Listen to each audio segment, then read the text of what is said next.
All right. Hello, hello. Let's see. Okay, mic's good. Browser audio is on. All right, cool. Okay, so what's up? This is Kanuko, aka David. I am going to be watching the Project 2025 video on Oversight and Investigations. This should cover a lot of interesting stuff about are they supposed to obfuscate, or what's the game plan? And this is kind of like pre-written, so we might have already seen some of these tactics employed. Whether they're honest or dishonest, I don't know. Let's find out. And I just want to make sure I have everything going. Yep, I think we're good to go. So this was released by ProPublica. They have a whole shitload of training videos that they've that were leaked. They're private. They're from inside the whole Project 2025 team, think tank, whatever that was, Heritage Foundation put out. So here we go. Let's see what's going on here.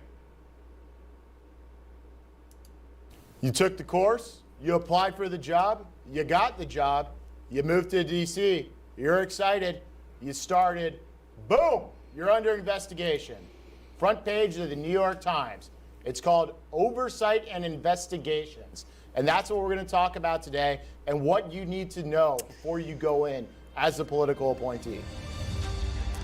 That's what it's called. In the eyes of many in the world, this every 4-year ceremony we accept as normal is nothing less than a miracle.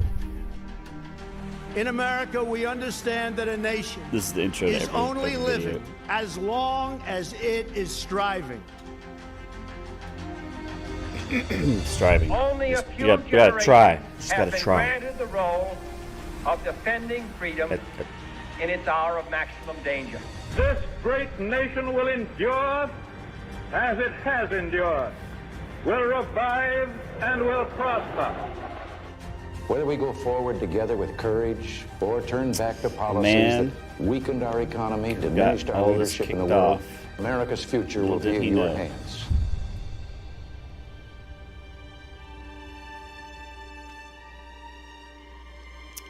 Reagan was no angel, but he's spinning in his grave. Hello, and welcome to the Oversight and Investigations course. I'm Mike Howell, and I run the Oversight Project here at the Heritage Foundation, which, as the name indicates, is our Oversight and Investigations arm. Previously, I was on Capitol Hill for a number of years as an oversight attorney, and then when President Donald J. Trump won, Okay, I went into qualifications. Department of Homeland Security to help out with oversight matters there. And joining me today are my good friends and colleagues, He's Tom so noisy, Jones I'm sorry. and Michael Ding, and we'll kick it over to Michael to introduce himself. Thank you, Mike. As Mike said, we are here for the Oversight and Investigations course. I am currently an attorney at America First Legal Foundation. Before that, Why do all these people have a hair also thing was at the happening? Department of Homeland Security handling oversight, and before that, I handled oversight investigations at the House Oversight Committee. Tom? Hey, thanks, Mike. My name's Tom Jones. I Oh, run the Saturday American morning, Accountability we're watching Foundation. training videos. AAF's job is to vet the individuals that the Biden administration sends up to serve in senior positions in the federal She's just gonna government. do this for the Before that, entire I rest of ran the an stream. opposition research firm for a large Republican consulting let me- firm, and prior to that, I ran the Oppo shop for Cruz for President in the She wants 2016 out. campaign. So let's jump right into it. Pretend for a moment we're fast forwarding.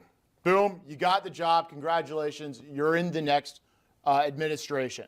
Things are going well. You moved your family to DC, but all of a sudden you're in the front page of the New York Times and you get a subpoena for Congress. You're under investigation. So to better respond to this and to prepare for it, let's talk about what that really means. And when we talk about oversight and investigations, what we're going to do is break it out into 4 categories. The first will be congressional oversight. The second will be the inspector's general community Exciting and the stuff Government so far, Accountability I know. Office. Third, we're going to talk about the Freedom This of is gonna be Information just, Act, you know, which we'll refer to as gonna be a lot of FOIA. just And then general lastly, we'll information. talk about opposition research and the media. So let's just jump right into it. And I'll start with you, Michael. What is congressional oversight, and what should a potential administration official be prepared for? Well, Mike, as we've seen before, it depends on who controls the two houses of Congress.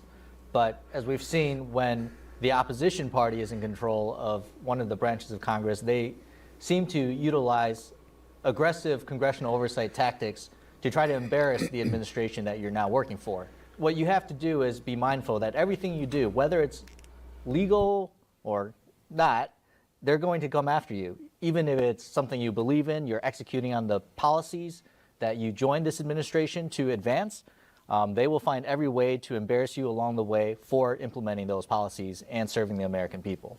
And Tom, what are some of those ways? What tools does Congress actually have? So you're going to see a lot of serve the American people language. This is a euphemism for doing what the president wants, or it's a euphemism for doing what our party wants. That's what they call serving the American people. They're going to substitute a lot of language in here, and it's kind of funny because they call this out as in the main training video, the big one. Well, I don't remember which video it was. Maybe I'll post it in the description. But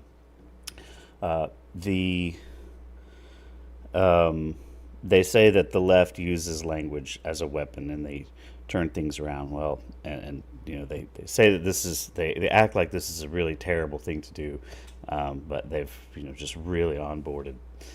They've onboarded and amplified that tactic.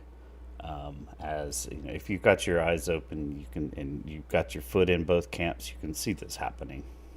Have at their disposal to conduct oversight? Yeah, so they have a lot of tools at their disposal. I mean, at the extreme level, they have the subpoena. They can request documents and lawfully force you to turn them over to Congress for their inspection and for public inspection. So that's at the extreme end, but the more intangible tools that Congress has are almost more. He's saying it's extreme to be asked to surrender documents for legal investigation. Or not, they're going to come after you. Even if it's something you believe in, you're executing on the policies that you joined this administration to advance, they will find every way to embarrass you along the way for implementing those policies and serving the American people.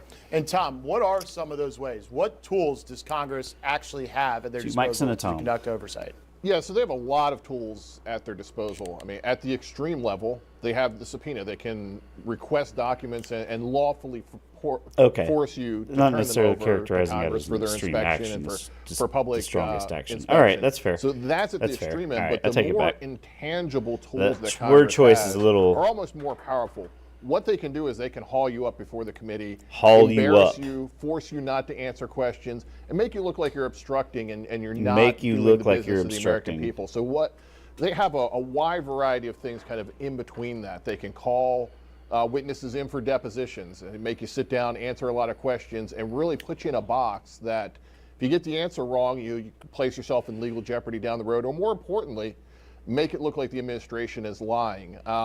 They can cut the budgets. If Congress is effectively doing its job, they can say, look, we think this agency's been obstructing. We've got the power of the purse. We're going to cut off their funding. So they've got a lot of tools, and maybe most importantly among those, the bully pulpit to call your activities to account and really kind of drag you out into public and make people pay attention to what you've been doing, and particularly highlight that it's problematic. The language is very loaded. Michael, here. how does this work in practice? You were in the administration, the previous one. Is it Mr. Congressman investigator just calls up a random political appointee, or are there processes in place, officials to deal with it? How's it work? Well, that's a good question, Mike. It seems like over the years and decades, Congress on the one hand and the executive branch on the other, they've more or less settled into customs and procedures for how these investigations take place. What typically happens first is a member of Congress or perhaps a chairman of a committee will write a formal letter to your head of agency expressing their concerns, maybe requesting some documents, requesting some pieces of information, and it kind of snowballs from there. Things can escalate, documents might need to be produced, and potentially witnesses might need to be called and interviewed. And for you as a potential political appointee, you certainly have to be careful about that. Something, just to jump in here, something that Tom mentioned earlier was about there's a potential risk of legal jeopardy. And so I would, stress that, in my experience, in Mike's experience being counsel at a department, the lawyers there, even if they're also a fellow political appointee, they represent the agency as their client. So if you as an individual are under investigation, that would be a good time to realize that you might need independent legal counsel. And just general advice for any political appointee out there, there's certain insurance plans you should get where you will get the counsel you need, and it could be very expensive potentially, whether it's Congress investigating you or OIG investigating you, or God forbid, criminal prosecution taking place. Tom, I got a perfect question for you, and it's because you've laid these traps for the other side before. What should a political appointee going into administration not do? What are the mistakes to avoid, the common pitfalls? Yeah, thanks, Mike. I think this is really important. As a new political appointee, you have an opportunity to go into the job with a blank slate. Because you always have to remember your conduct, whether it's before you join the administration or during the administration, is going to reflect on the principal you staff and ultimately on the president. This is why I can't be in politics. Really, some due diligence is kind of cleaning up your profile before you get in there. And look, Been on the internet I know since it everybody started. loves social media. Nothing good comes of Twitter. Nothing good comes of Facebook. So to the maximum extent possible that you can lock these things down and clean up the stupid things that we all say, and do it with a critical eye, you're going to save yourself a lot of trouble down the road. Like people think the internet's forever, but it's actually not. If you can get in front of cleaning up some of this stuff and locking it down, you do yourself a really significant service. We were very frustrated by some of the noms who were controversial. I spoke to people who knew these people, and they're like, this guy said all kinds of crazy stuff in this Facebook group he's on. I was like, that's awesome. Send me a screenshot. This guy doesn't really Like, understand yeah, technology. he's deleted it. And if it's gone, stuff on the internet is kind of forever.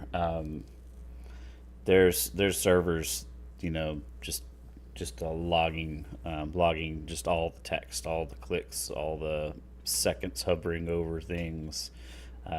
There's servers collecting all this data. They're just trying to figure out how to use it better. But they're finding ways. It's really difficult to get that information. So you need to go back and to the maximum extent clean that up. Look, there's some stuff, if it's ended up in the newspaper, there's only so much you can do with it. So you have to come in, you have to be forthright with the people in the Office of Presidential Personnel and at the agency and say, look, there's this thing.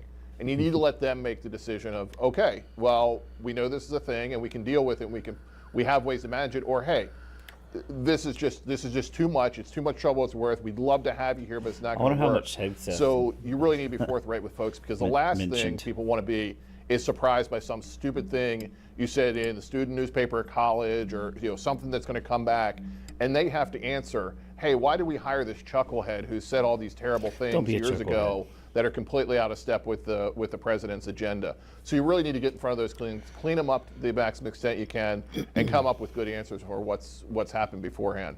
That's great advice. You don't want to be a chucklehead. No. Yeah, see, don't want to be a let's turn this chucklehead. to more an optimistic note. So, Michael, what are ways that you could work with congressional oversight to further the president's agenda? Mike, as we talked about, there will be folks out there trying to lay traps for you. On the other side, Congress, at the end of the day, there's a bipartisan aspect of it. So there's a majority and there's a minority. And when one side is trying to investigate you and embarrass you, the other side of that same committee will have staffers and members that might want to work for you, that might agree with the policies that you are implementing, that the president is advancing. So what they're suggesting here is that partisanship is normal and it's just part of the machine. This is just kind of how it works, and this is how you deal with it. I don't know what, I don't expect we're ever going to see in any of this stuff, hey, admit when you're wrong, or if one of your colleagues did something wrong, you need to, you should act appropriately to the action that they took, the thing that they did wrong, etc. I don't think we're going to see that. We're going to see, loyalty, watch each other's backs. Which, you know, loyalty is great, but when people do wrong, they need to be held accountable. Something needs to happen, particularly in public service where a lot of people are affected. And so that is an opportunity to work with them as well to try to get your side of the story across. Every hearing that the Hill has, every committee, they have rules where both sides get to ask questions. So when one side is asking a question, trying to take something you said out of context or trying to make a policy you implemented look bad, make sure that the other member on the other side of the aisle can give you the opportunity to rephrase that answer or to put it into context and tell your side of the story and sell your policy to the American people. Work closely with your fellow team members at your agency, whether they're in the Office of Legislative Affairs or the Office of General Counsel, and your boss, and just try to get that all coordinated ahead of time so you don't show up to a hearing and look like you get caught in one of these traps. That's so true. The opportunities are there because so often in these environments, members are thirsty for the best clicks, the most clicks. And so there'll be the opportunity for them to over-leverage themselves and go too far and leave open the flank to a counter-assault, which really proves the point and, you know, delegitimizes their efforts. Why don't we shift topics here? Because Congress isn't the only folks you should be worried about. So you remember before it was like, yeah, they'll catch you in traps. They'll drag you out. They'll call you out. They'll, you know, try to make you look inconsistent. But when it's our team.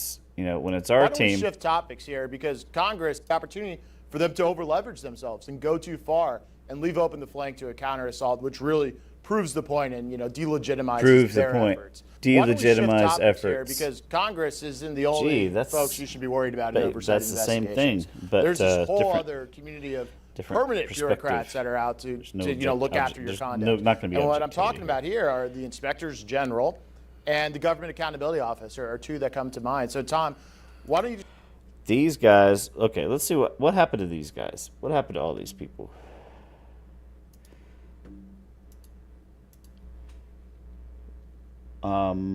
What happened with the GAO when Trump took office 2025?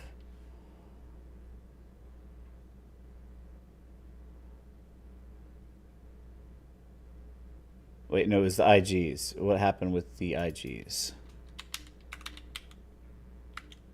Inspector Generals.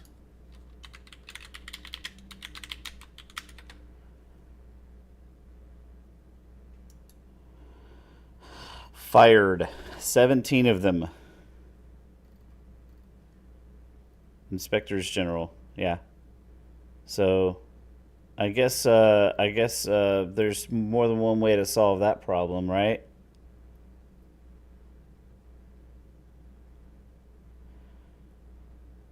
Replace the IGs, and you know what's going to happen. Loyalists, that's what's going to happen. We know this.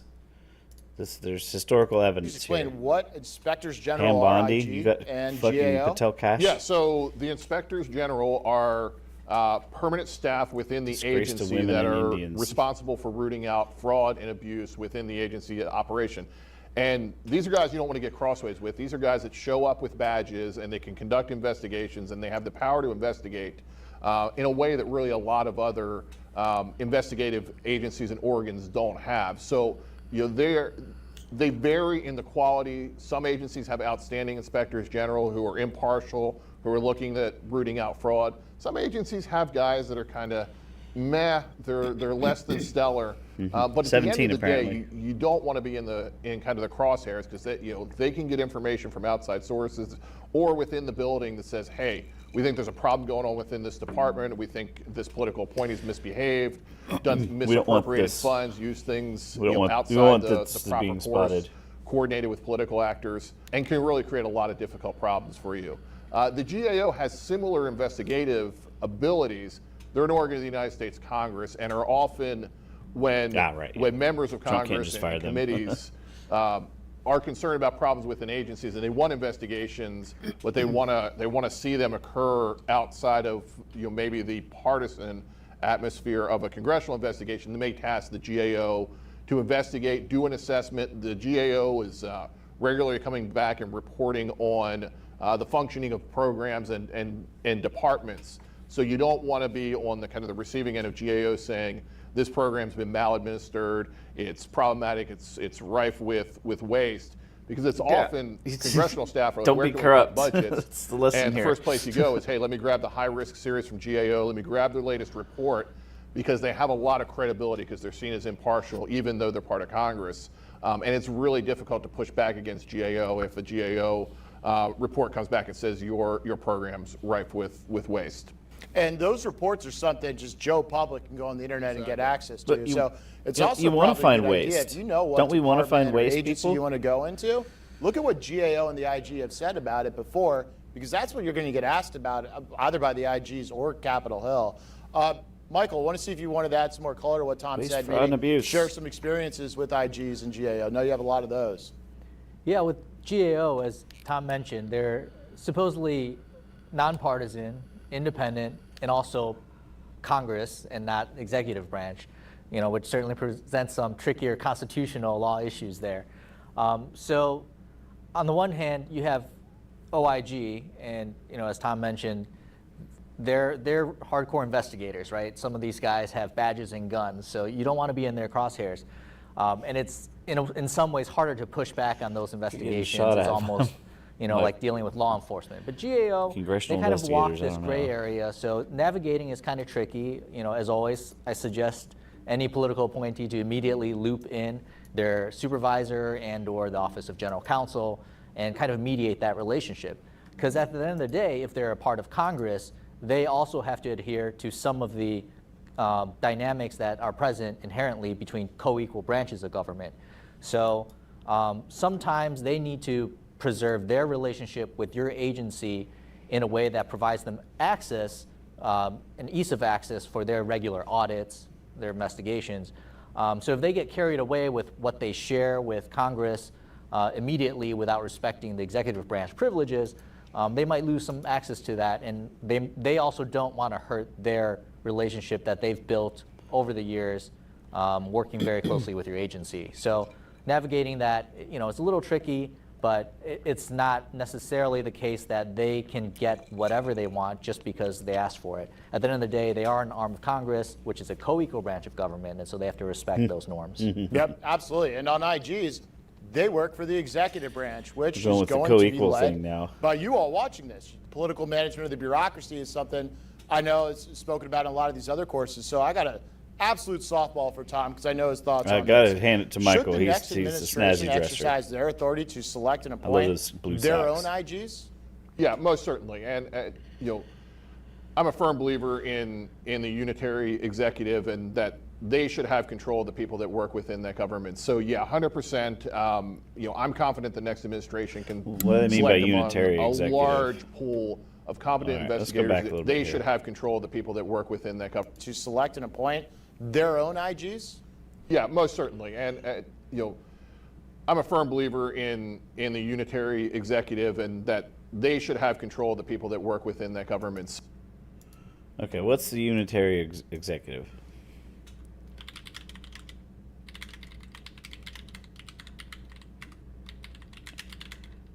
All right. Okay, rabbit hole time, guys. Sorry.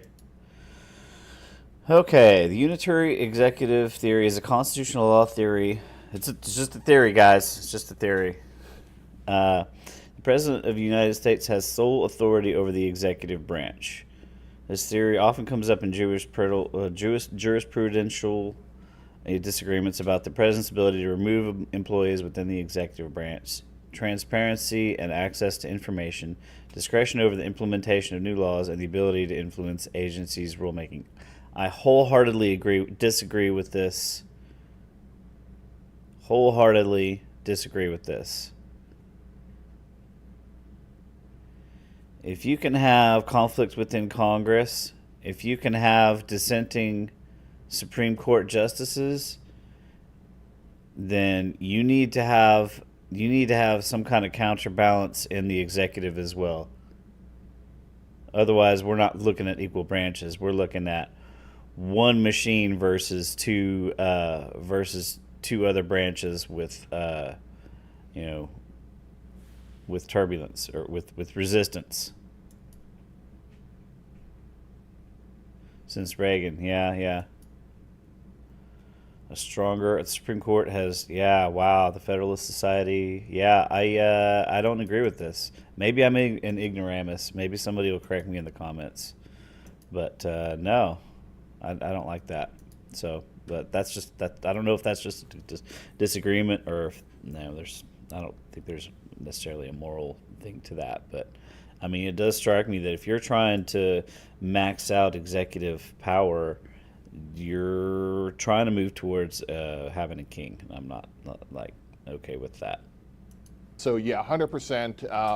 I'm confident the next administration can select among a large pool of competent investigators that ensure that waste, fraud, and abuse is rooted out, Waste, but fraud, and abuse. also that there's not witch hunts to really target political adversaries, which I think is a concern with some of the IGs that have been around for a little bit too long. That's absolutely correct. I mean, in a new administration, would you rather have some fresh eyes on programs, or Miss IG Debbie DC, who's been around for half a decade? Those are the only two people. Is Those up are to the only same two old people, stuff. guys. It's fresh eyes, You fresh can only- administration. it's called the, makes for better oversight and better political management of the bureaucracy. False Now we're going to talk dichotomy. about the Freedom of Information Act, FOIA. My favorite law. Okay, good, But good. it's not effectuated as it should be, enforced as it should be. Michael, can you talk about what FOIA is, what it does, and what folks should know? So the Freedom of Information Act, or FOIA, it's a federal statute that lets anyone request records from the federal government and whatever agency you're at. Huge so there's plus. a lot of Plus, laws plus. about what is an agency or what is a record. What every political appointee needs to know is that all their communications, all their emails, all their calendars, that is all subject to FOIA, and anyone can request those records from a federal agency. That's a frightening proposition, but one that comes in very handy for public accountability of the bureaucracy. So, Tom, why don't you add a little more color to that? How does it work? Sure. So fundamentally at its core, the Freedom of Information Act is a records access statute that, as Mike said, allows the public to access records. So what happens is groups like Heritage, groups like AAF, groups like AFL, they go and say, hey, I want this record. And as a political appointee, you really need to be conscious that while there are guardrails on what is a record, it's a pretty expansive definition. So a lot of the things that the federal government is short of is arguably This a is the record. Transparency so what Administration. we can do is we can go and say, look, as long as we can reasonably describe the record in a way that a competent professional can find it, and that it's not subject to certain exemptions, we can get access to those. And those exemptions are important. We should probably discuss them. But in this light, as a political appointee, the adage we hear a lot now is like, wow, this meeting could have been an email. Well, in the federal government, this email probably should have been a meeting, because what you probably want to do is, if you need to resolve something, it's probably, if you can do it, it's probably better to walk down the hall, buttonhole a guy and say, hey, what are we going to do here? Talk through the decision, work it out. If you reduce it to writing, maybe you can protect it under some of these exemptions, but man, that's a lot of a fight. You're probably better off going down to the canteen, getting a cup of coffee, talking it through, and making the decision, as opposed to sending an email and creating a thread that accountable.us or one of those other groups is going to come back and seek, and you're going to have to explain why you're withholding it, and you're going to fight in court. It's going to be a lot of expense. It's an email that's better resolved with a meeting. Yep. And you mentioned emails a lot, but Michael, what are other records? Do signal chats count as records? Signal chats. Yeah, there we so go. that's where things get really tricky as a political appointee, especially for those who've never worked in federal government before. There's plenty of apps and other messaging platforms out there, whether it's deleting messages, encrypted communications, or whatnot. But all the agencies under the federal government are governed by certain records retention policies. So you have to be this is careful important with shit. Whatever agency you're working at. Because that you're accountability following those is policies. actually some of it's That's legal. another way that political appointees get into enforced. trouble sometimes, is they're using these encrypted chat platforms or self-deleting messages, and they are, in some sense, violating the law. Violating the law. Deleting Boom. those. Boom. Violating the law right there. All right, let's go back. Make sure I'm not taking it out of context here. They're using these encrypted chat platforms or self-deleting messages. Self-deleting and messages. they are, in some sense, violating In the law. some sense, by violating deleting the those. law 'Cause if by you're conducting deleting official those. business, whatever communication was transmitted to All conduct communication that, official business, that's a federal record. is a federal and it needs to be record. properly retained so Needs to be that properly someone can retained. request it under FOIA. Because of FOIA. Yeah, no, and so I think that brings up an important point that's There you sometimes go. frustrating to Bam. me as a requester. If you're conducting official business on joe.smith@gmail.com about, hey, here's what the agency needs to do tomorrow, just because you're sending that email from joe.smith@gmail.com, that is still discoverable under FOIA and still should be produced under the current You state can't of federal just hide behind a jurisprudence on this. Gmail So or don't Yahoo think just account. because, hey, let's take this offline. Taking it offline doesn't get you out from under FOIA, because look, at the end of the day, the taxpayer is paying you to do this work, and the taxpayer should be expected to get this information right. back from you. And you shouldn't be able to get out from under it because you stuck it in a Hotmail account. Yep, that's absolutely correct. And just to Now, there is one question I have. If if it's classified stuff, does it fall under FOIA? Because by definition, you can't have access to it because it's classified. That could have possibly been a defense. Hello, hi Dad. Thanks for the smoothie. That possibly could be a defense because if it was classified, that they can use Signal. But the thing is, they've said many times it's not classified, and there's lots of arguments on whether or not it should have. Obviously, it should be. It's strike times, mentioning weapons, locations, targets, all that crap. Obviously it's negligent not to have that stuff classified. So. Yep. They're all twisted up, and it's not good. I'm gonna go back over it one more time. It was back here. Whatever communication was transmitted to conduct that official business, that's a federal record, and it needs to be properly retained so that someone can request it under FOIA. For those who've never worked in federal government before, Here we go. Here's there's plenty of where he says apps it. and other messaging platforms out there, whether it's deleting messages, encrypted communications, or whatnot. But all the agencies under the federal government are governed by certain records retention policies. So you have to be careful with whatever agency you're working at, that you're following those policies. That's another way that political appointees get into trouble sometimes, is they're using these encrypted chat platforms or self-deleting messages, and they are, in some sense, violating the law by deleting those. Because if you're conducting official business, whatever communication was transmitted to conduct Mike. Official business, Thank you for the that's a legal federal insight, record, Mike.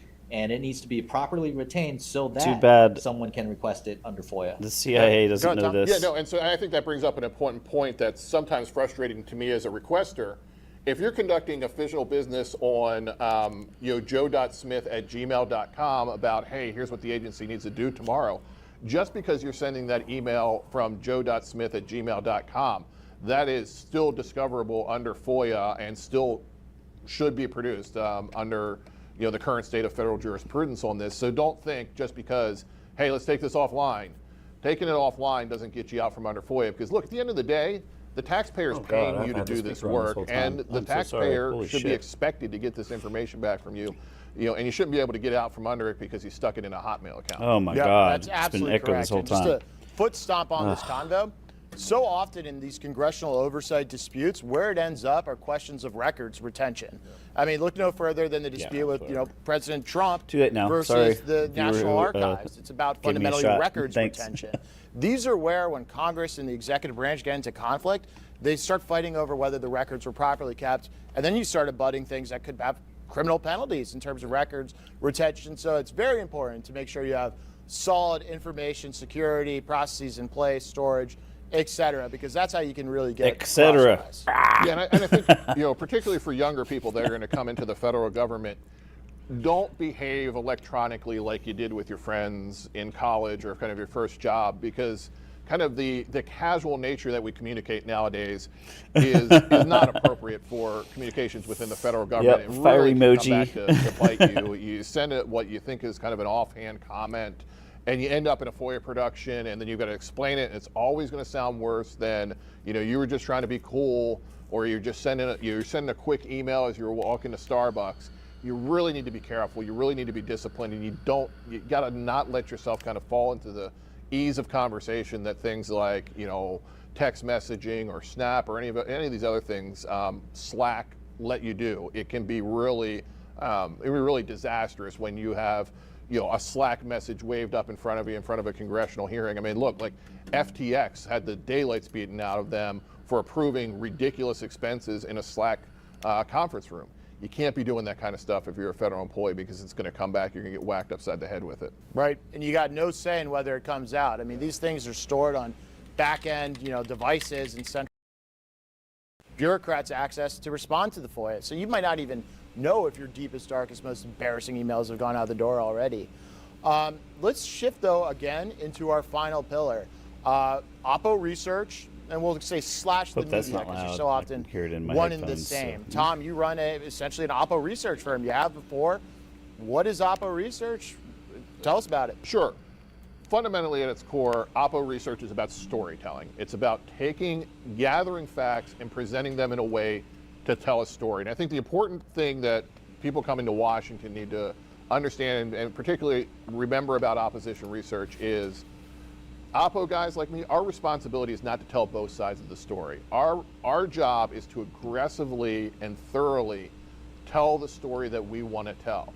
Your job is to go fight it out on the other side of the story and tell your side, but you can't come in expecting to get a fair telling. That's not what Oppo is, and that's not what the media is about. So what we look to do as opposition researchers is we look to pull facts and pull information from a person's history that tells a story that helps flesh out what we think we already know about this person. They're a radical leftist. They don't share our values. And we pull information, we put it together in a story that is persuasive and difficult for them to rebut, so that we create an indelible... Let's see. All right. That's a good point. Let's see what we got here.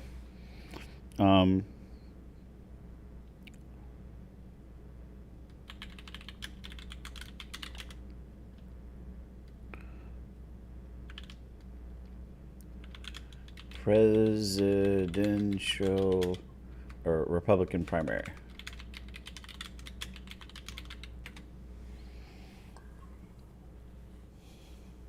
NPR.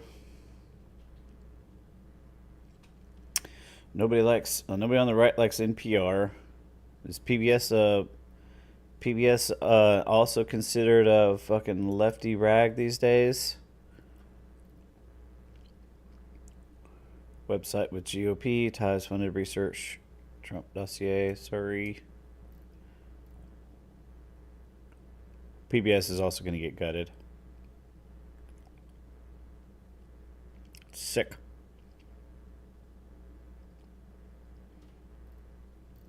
See, this is a primary. I mean, this isn't a primary.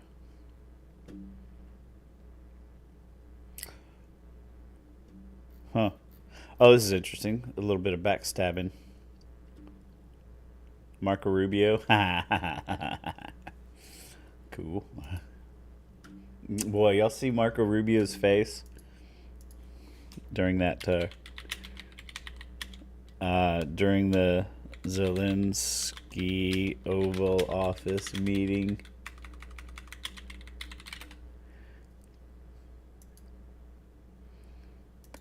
Wah, wah. He's like, oh, this is fucking awful. This is terrible. Ugh. Bushes. Homer Simpson. You know. Full understanding in the public about who this person is, and making it difficult for them to act within the political sphere, because they've been shaped by us in the narrative of here's who they are. So that fundamentally, it's about telling that story about someone else without their support. And the fights over this often peak at the nomination process. And so maybe add some color for folks as to they're going to be working on nominations, their bosses will be up for nominations. How does that all play out? Yeah, you really need to anticipate these fights long before you get into them. I was talking about the guy who had cleaned up his Facebook. This was a guy that knew he was going into a very... Yes, we've seen West Wing and shit. Very confrontational, very controversial position at the Bureau of Alcohol, Tobacco, and Firearms. He knew this was going to be a fight, so he got in front of it. He did a good job. It made it harder for me to find this information. So you have two sides that you have to do in this, what we call a vulnerability assessment.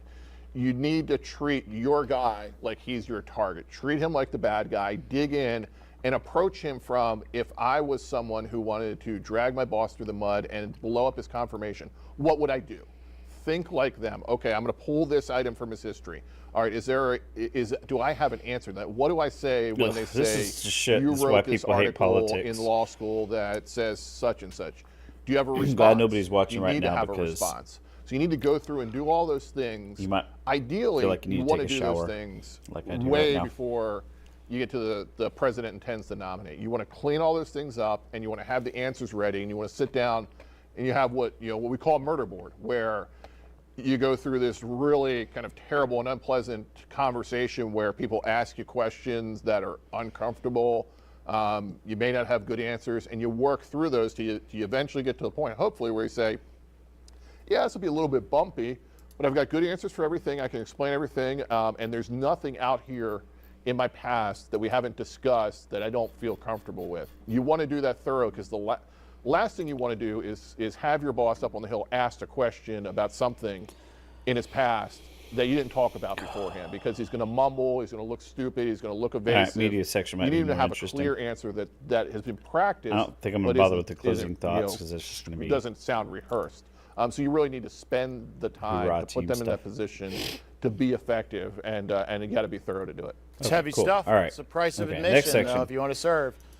Media. Michael, let's talk about media. I know America First Legal's in the media all the time. You guys use it to put out All right, we're your in the media findings, your section now. investigations. What's the role of media in this whole oversight and investigations conversation? Well, Mike, the media is how we get your story told. As Tom just said, this is all about storytelling at the end of the day.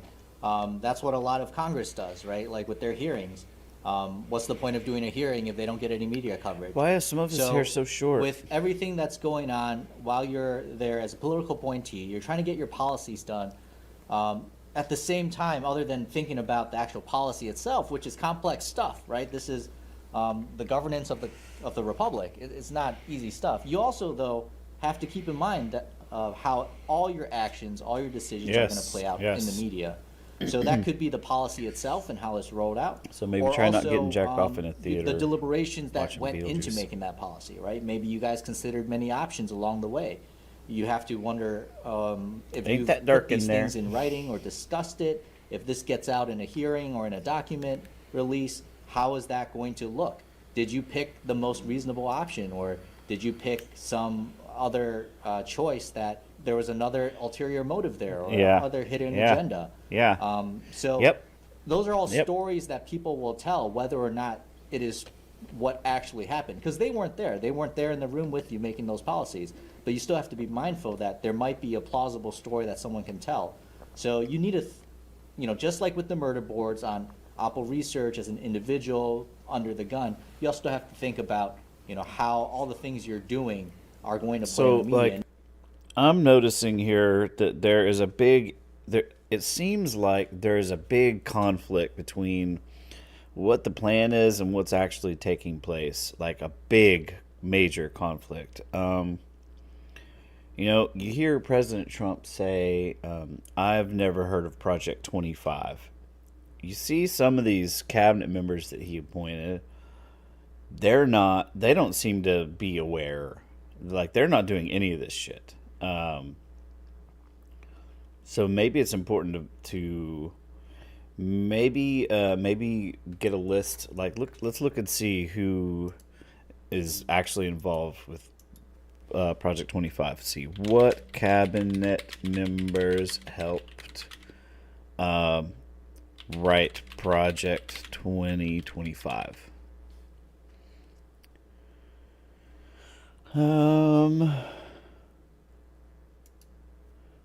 So, like,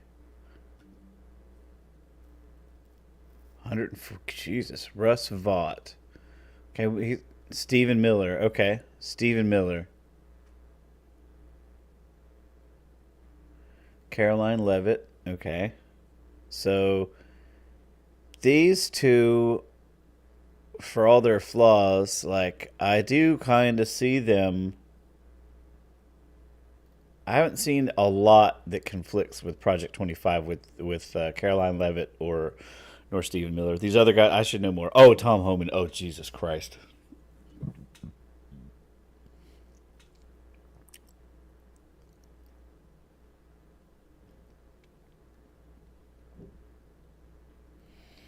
Yeah. So it could very well be that just, this guy is the Project 2025 guy, and Trump just kind of like takes advice from him or whatever, So that might be, it could be. I don't see DJT doing all this research. I don't see him reading 922-page document. And if there's a vulnerability there, someone's going to jump on it. They absolutely are, especially when you account for the fact that 90% of the media is never going to give you a fair shake. So disabuse yourself of any notion, if I give one piece of advice here, that you're going to get a fair shake from the media. They're out to get you from day one. They are not on your side. If they're presenting themselves as if they are, it's because they want to get you in a trap. So don't fall for it. Gentlemen, this has been a lot of fun talking about oversight. Yeah, it's been a ton of fun, guys. All right, cool. Well, that's one training video. Got the facts from the horse's mouth. These comments.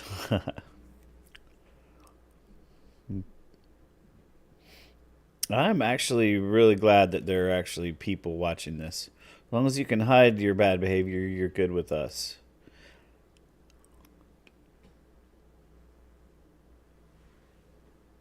I mean, that's... Yeah. What a chucklehead. All right. So, yeah, anyway, so I guess that's it for this video. I am going to now chill and play some video games for a while. And let's see who... Well, there's nobody here. I don't know if it matters that I try to send people to anyone. Let's see who we got here.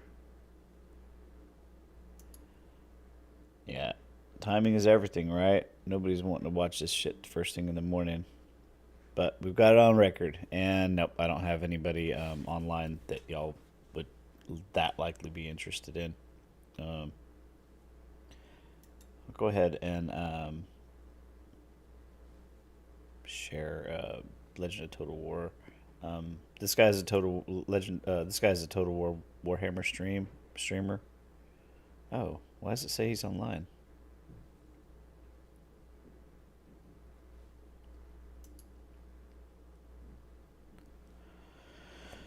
But the lives... Oh, come on now. Oh, he's got a premiere going on. Easy for us to deal with. Okay, cool. Well, so...